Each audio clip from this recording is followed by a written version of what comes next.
10 meters of water, 76 centimeter mercury.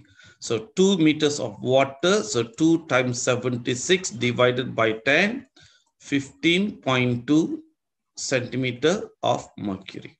Ini nilai mereka. Maksudnya ialah bila saya letakkan di dalam air, berat air setinggi 2 meter ini akan menekan mercury. Dan the pressure here by the water alone is equal to 15.2.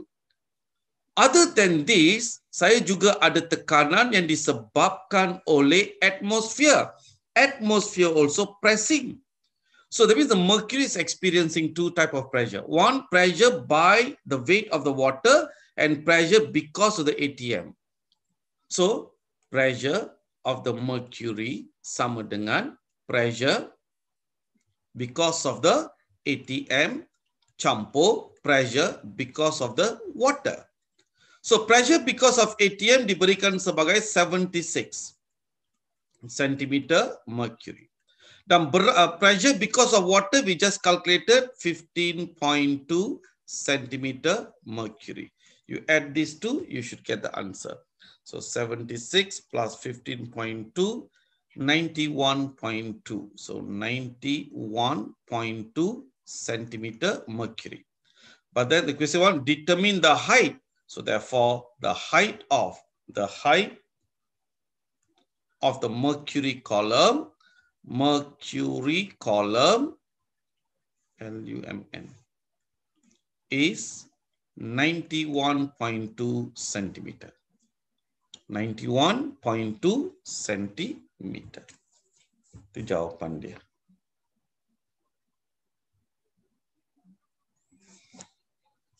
Alright. Test power 9. Ini gas pressure. So bahagian ini disambung kepada bekalan gas. So gas akan masuk. At first the mercury height is same. Aras mercury adalah sama pada peringkat awal. Dan bila gas masuk ke dalam, they'll press the mercury to go down. So the mercury, this limb, the mercury turun bawah, sebelah sini mercury akan naik atas. So once they reach the stability, that means the pressure, the gas pressure has been balanced out. So the mercury column remains stationary like this. So this is manometer. So this is based on manometer. You want to calculate the gas pressure, must use manometer. How to calculate? Okay, so gas itu menekan mercury di point ini. So it is pressing the mercury at this point. So you go for the same level here. So the pressure here, point A, and the pressure at point B mesti kena sama. So pressure at point A sama dengan pressure at point B. So what's the pressure at point B? The point B is being compressed by this height of mercury column. Berapa tinggi? 15 cm. So pressure given by the mercury and also pressure given by the ATM. How come? Sebab bahagian ini terbuka. Bila terbuka, ATM, atmosphere also pressing them. So mercury's one is 15 centimeter mercury. You plus with ATM given as 75 for easy calculation. Dia bagi 75, gunakan 75. So when you add these two, you'll get 90 centimeter of mercury. Bila dapat 90 centimeter of mercury, okay, that's your answer in cm mercury. Now, when they want your answer in Pascal, from cm mercury, they want the answer in Pascal. Bila dia nak jawapan dalam bacaan Pascal, then kita buat macam ini. Pressure equals to, kalau nak Pascal lah, gunakan formula H rho G. So H adalah ketinggian mercury tersebut. Ini 90 cm mercury kan? Ambil 90 cm.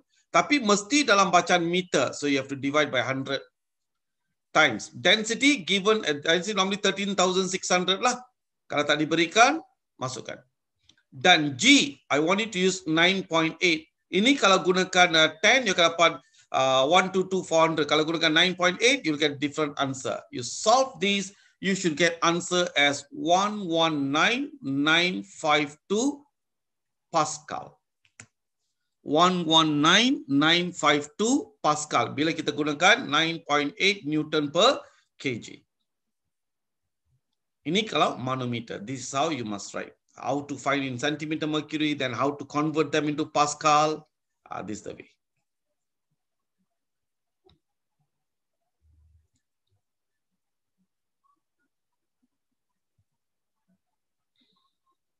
All right, next question. Once again, in my new notes, I've already changed this one to 9.8, but the calculation based on 10. So, tapi kita sekarang buat based on 9.8. So, once again, kepada bekalan gas. Gas masuk dan menekan mercury sehingga point ini. Maka aras yang sama, tekanan mesti kena sama. Point A, point B.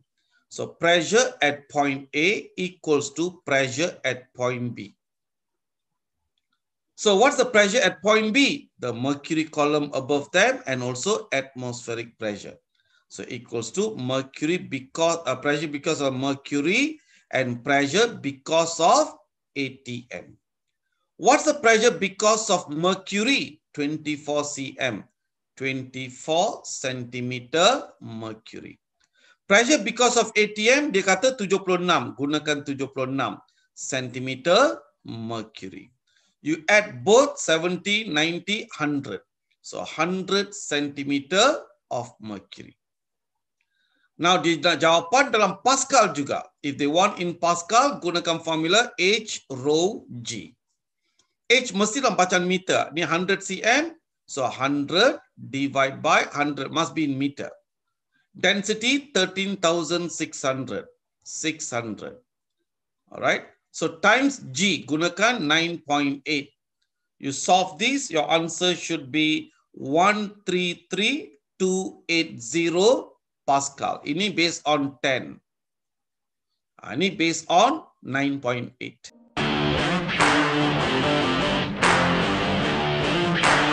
Let's go!